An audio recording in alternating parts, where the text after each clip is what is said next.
그래서 그 2011년도에 미국의 그 심장학회와 뇌졸중을 연구하시는 그 교수님들이 모여가지고 어떻게 하면 이 질병을 쉽게 우리가 조절하고 예방할 수 있을까라는 것을 그 모여가지고 회의를 통해서 그 아주 간단한 7가지 방법을 제창을 했습니다. 그 7가지 방법을 통해서 그 자기네들의 그 심혈관계 질환으로 인한 사망률을 그 꾸준하게 하면은 20% 정도 낮출 수 있겠다. 이렇게 보고 있고, 굉장히 해서 2020년도에는 그 20%에 낮추는 것을 도달해보자. 이렇게 계획을 세우셨어요. 그 보시면은 이게 이제 간단하게 이제 모양들이 있는데, 딱 봐도 이게 혈압이죠. 첫 번째가. 두 번째, 운동하자. 이것입니다. 세 번째는 이거 뭐 심장, 하트가 그려져 있는데, 콜레스테롤 관리, 혈관에 대한 것이죠. 그런 것을 좀 조절을 철저하게 하자. 뭐 좋은 음식들을 먹고, 몸무게, 체중이죠. 관리, 담배, 피라는 얘기가 아니라 끊으라는 의미가 되겠고요. 여기 보시면은 뭔지 잘 그 기계가 그려져 있는데 뭔지 잘 모르시는 분도 있겠지만 이게 이제 그 혈당 측정기입니다. 혈당 높으신 분들 그거 관리하셔야 되는데 그 세세한 것을 한번 다시 보도록 하실게요. 첫 번째가 이제 혈압 관리가 됩니다. 가장 간단한 방법. 혈압이 높으신 분들이든지 아니면 가족분들 중에 혈압, 고혈압이 있으셔갖고 내가 지금 혈압이 높진 않지만 걱정이 되시는 분들 어떻게 하는 것이 좋을까요? 일단 왜 조절이 필요한가 봤더니만 이 고혈압은 앞서도 말씀드렸듯이 그 동맥경화증과 같은 심혈관계, 뇌혈관계 질환병을 일으키는 가장 첫 번째 위험 인자가 됩니다. 그래서 꼭 관리하는 것이 필요하신데 방법은 일단은 내 혈압이 높은지 정상인지 아는 것이 중요하시죠. 그래서 본인의 혈압을 먼저 측정해 보는 것이 우선 첫 번째 순서가 되시겠고요. 두 번째는 고혈압에 좋은 식생활 습관 유지다 이렇게 돼 있는데 후반부에 그것에 대한 설명들이 나옵니다. 항상 말씀드렸지만 이제 싱겁게 드시고 규칙적인 유산소 운동 방법이다 이렇게 돼 있습니다. 직접적으로 이렇게 식생활 습관을 조절함에도 불구하고 그 혈압이 조절되지 않는다면 약을 드시면서 관리해 보는 거 꼭 필요하십니다. 두 번째는 운동입니다. 운동을 하시면 건강해지시죠. 다 누구나 다 아는 사실인데요.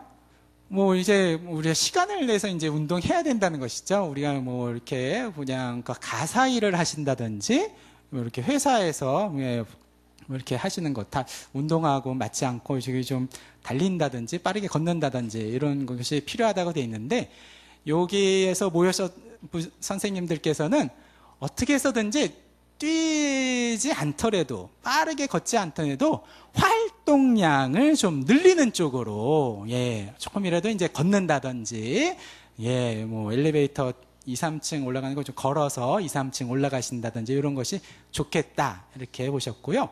어떤 운동이 든 나한테 맞는 운동이라면 그것을 꾸준히 유지할 수 있다면 바람직하겠다 이렇게 그 결론을 내리셨습니다. 세 번째, 앞서도 말씀드렸듯이 이제 콜레스테롤 그 이상지혈증에 대한 것이 됩니다. 이것도 이제 그 심장 질환을 일으키는 위험 인자 중에 하나이기 때문에 그렇죠. 이 콜레스테롤 수치가 높은 것은 그 식사하고 관련이 있을 가능성이 제일 많으세요. 콜레스테롤이라는 것이 바로 이제 기름진 음식들이고 그것을 우리가 혈액에서 검사해가지고 어느 일정 수준 높으면은 이제 고콜레스테롤 혈증, 쉽게 얘기해서 이제 고지혈증이다 이렇게 말씀을 드리는데요. 그래서 이제 식사하고 관련이 있을 가능성이 가장 많기 때문에 본인의 식습관을 개선하는 것이 중요하십니다. 그래서 영양사들과 함께 상담을 통해서 도움을 받는 거 꼭 필요하시고요. 직접적으로 그런 상담을 통하지 않더라도 내가 음식을 고를 때 지방이 좀 적게 들어가 있는 음식들을 선택해서 섭취하신다면 또 도움이 되시겠습니다. 또한 운동 관리가 이 콜레스테롤 관리하는 데 있어서도 굉장히 도움이 되세요. 방법이 되시죠. 네 번째는 이제 몸에 좋은 음식들을 이제 골고루 드셔라. 아주 말은 쉽죠. 근데 이게 생활하시는 데 있어서 실천이 굉장히 어려운 것 중에 하나입니다.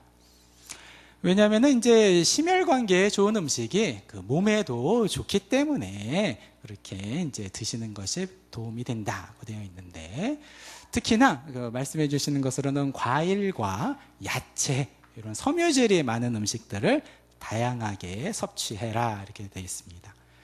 그 과일과 야채 둘 중에 그 어떤 것을 많이 먹느냐? 물론 과일이 달짝지근하고 맛이 있죠. 근데 이것도 여러 연구가 있는데요. 최근에 그 보고된 바에 따르면 과일보다는 아무래도 야채 중에서도 종류가 여러 가지가 있는데, 우리가 좀 이렇게 그냥 상추가 있고, 뭐 마트에 가보면 상추도 종류가 굉장히 여러 가지 있더라고요. 요즘에 보면 그런 상추도 있고, 뭐 다른 그 아주 뭐 이렇게 먹기에 좀 안 좋은 까끌한 그런 채소들도 있고, 그런데 그런 것을 이렇게 한쪽에 편중되지 말고 골고루 먹어라 이렇게 돼 있습니다. 그래서 과일이 모자라기 좋다 그래서 과일만 많이 드실 것이 아니라 이런 야채도 함께 이렇게 섞어서 드시는 것이 방법이시겠어요.